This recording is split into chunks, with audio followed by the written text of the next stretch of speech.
But we begin tonight with hundreds of people gathering at a candlelight vigil to remember Oakland County Sheriff's Deputy Brad Reckling. Good evening to you. I'm Carolyn Clifford. Thank you so much for joining us tonight. And I'm Mike Duffy. Deputy Reckling was gunned down in the line of duty Saturday on Detroit's east side. 3 suspects were arrested.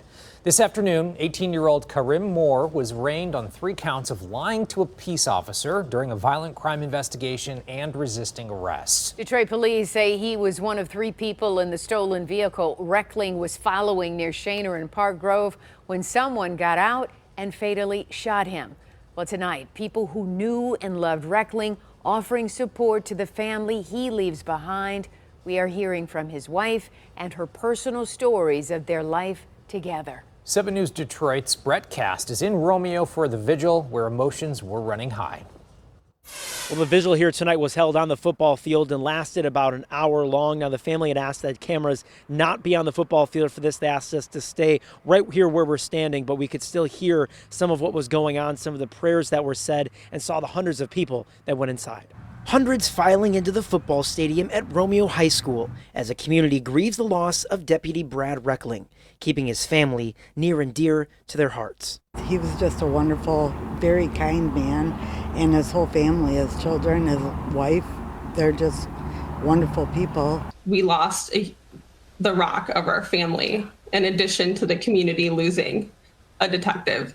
On Tuesday, Deputy Reckling's wife Jacqueline appeared on Fox and Friends. Outside of work, Brad was a husband, a father, a brother, a son, a friend, and more. And he was everything that was good and truly an exceptional human being.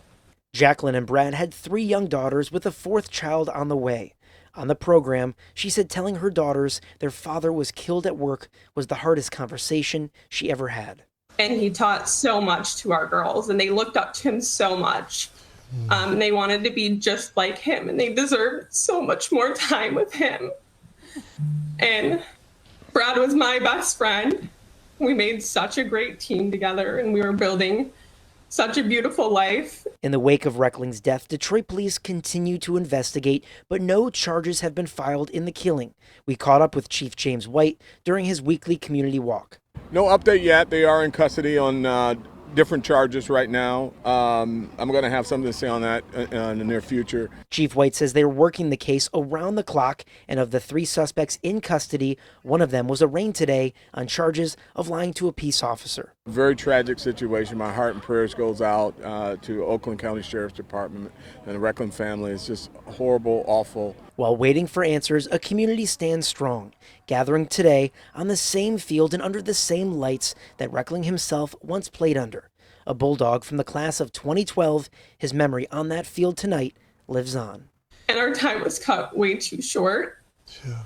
And the world has been hearing about how the Oakland County Sheriff's Office lost a talented and dedicated detective this weekend, but more significantly, our family lost everything.